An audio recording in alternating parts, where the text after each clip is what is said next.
ડીસા તાલુકાના ખેટવા ગામ ખાતે શ્રીમદ ભાગવત જ્ઞાનયજ્ઞ સપ્તાહનું આયોજન કરાયું। બનાસકાંઠા જિલ્લાના ડીસા તાલુકાના ખેટવા ગામ ખાતે આવેલ પંચેશ્વર મહાદેવના મંદિરે શ્રીમદ ભાગવત જ્ઞાનયજ્ઞ સપ્તાહનું આયોજન કરાયું છે, જેમાં કથાકાર મહેશભાઈ મોરારીના કંઠે ભક્તો રસપાન કરી રહ્યા છે। 1 ફેબ્રુઆરીથી શરૂ થયેલ કથાની 7મી ફેબ્રુઆરીએ પૂર્ણાહુતિ થશે। કથાનો સમય 1 વાગ્યાથી 4 વાગ્યા સુધીનો છે, જેમાં મોટી સંખ્યામાં ગામ લોકો તેનો લાહવો લઈ રહ્યા છે।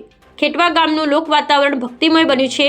કથા દરમિયાન રામ જન્મોત્સવ તેમજ કૃષ્ણ જન્મોત્સવનું આયોજન કરવામાં આવ્યું હતું, જેમાં ગામના બાળકોને વેશભૂષા પહેરવેશ કરી સુંદર આયોજન કરવામાં આવ્યું। કૃષ્ણ જન્મોત્સવ દરમિયાન મટકી ફોડી યુવક યુવતીઓ દ્વારા રાસ રમી રહ્યા હતા, ત્યારે ગોકુળમય વાતાવરણ બન્યું હતું। કથા દરમિયાન કથાકાર મહેશભાઈ મોરારી દ્વારા તેમની મીઠી વાણીથી ધર્મજ્ઞાન પીરસવામાં આવ્યું હતું। તદુપરાંત તેમણે ખેડૂતોને આહવાન કર્યું હતું કે ખેતીમાં રાસાયણિક ખાતરોનો ઉપયોગ ન કરે, જેનાથી કારણે રાસાયણિક ખાતરો જમીન તેમજ પ્રકૃતિ અને મનુષ્યના સ્વાસ્થ્ય માટે હાનિકારક છે। કથાના 6ઠા દિવસે તુલસી વિવાહનું આયોજન કરવામાં આવ્યું હતું, જે દરમિયાન મામેરું પણ ભરવામાં આવ્યું હતું, જેમાં ગામ લોકોએ કર્યાવરની સાથે તેમજ ગુપ્તદાન કર્યું હતું। આ આયોજન તારીખ 8, 9 અને 10ના રોજ યોજાનાર પંચેશ્વર મહાદેવ મંદિરની ત્રિદિવસીય પ્રાણ પ્રતિષ્ઠા મહોત્સવ દરમિયાન કરવામાં આવ્યું છે। Bureau report Rameshbhai Chavda.